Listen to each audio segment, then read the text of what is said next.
কি রে মদন, তুই সকাল সকাল ফোন নিয়ে বসে আছিস? তুমি চুপ করো মা, একটু দাঁড়াও না। হ্যাঁ রে, তোর কি কোনো জ্ঞান হবে না? গত বছর তুই টেনে টুনে পাশ করেছিস, আর বছরের শুরু থেকেই তুই কিনা ফোন নিয়ে শুরু করে দিয়েছিস। আরে মা, চাপ নেহি লেনে কা। মা সরস্বতী আছে না আমার সাথে।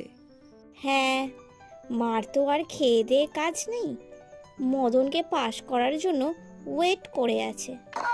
ধুর, তুমি জানো আজকাল ফোন না হলে পড়াশোনা করা যাবে না। টেকনোলজি এখন উন্নত, ওসব বই টইয়ের আর দরকার নেই। দেখতে পাচ্ছ না, অনলাইনে ক্লাস হচ্ছে, স্যারেরা টাস্ক দিচ্ছে ফোনের মাধ্যমে। তাই তো আমি 100 পাওয়ার জন্য ফোন দেখছি।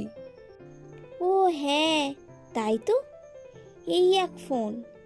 বাট বাবু, তোর থিঙ্কিং দেখে মা সরস্বতীও লজ্জা পাচ্ছে। দুদিন পরে না বলিস পূজাও এখন অনলাইনে হচ্ছে। এদিকে সরস্বতী দেবীকে চিন্তায় মগ্ন থাকতে দেখে, কি রে মা, এত চিন্তায় কেন পড়েছিস? তুমি সেই ছাই পাশ খেয়েছ, আবার মেখে ভূতও হয়েছ। হ্যাঁ গো, তোমার কি বুদ্ধি শুদ্ধি বলে কিছু হবে না কোনোদিন? এই অবস্থায় বাচ্চাদের সামনে আসছো। যাও, আগে যাও, বডি ওয়াশ দিয়ে স্নান করো, আর শেষে ডেটল দিতে ভুলো না। তবে যাই, স্নানটা করে নি। কি বলো গিন্নি? কি হয়েছে সরো, এত চিন্তা কিসের? মাকে বল।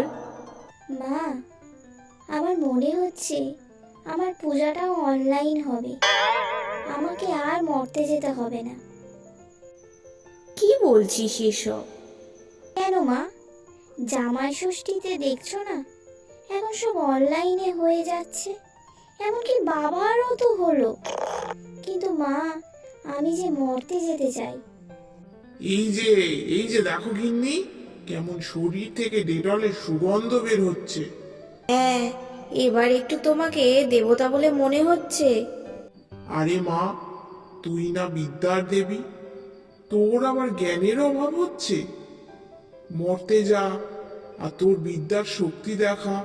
হ্যাঁ, তোর বাবা ঠিকই বলেছেন, মরতে যা। এই এই মদন আসছে। কি রে মদন, পড়াশোনায় লাস্ট আর বই জমা দেবার সময় ফার্স্ট।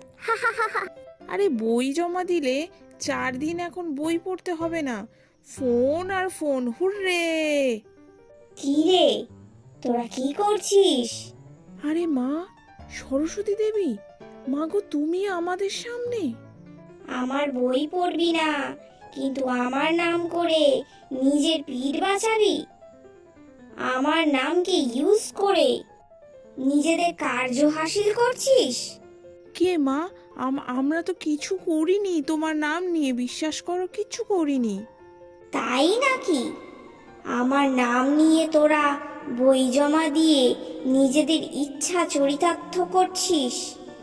যারা বই পড়ে না অথচ আমার কাছে বই জমা দাও, আমি সবাইকে ফেল করিয়ে দেব।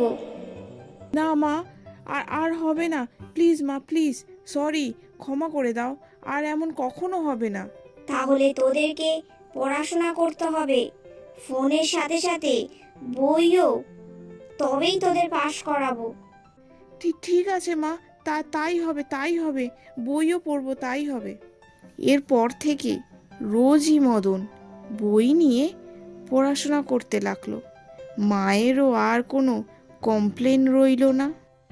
গল্পটি ভালো লেগে থাকলে লাইক, শেয়ার আর কমেন্ট করবেন, আর সাবস্ক্রাইব করতে ভুলবেন না।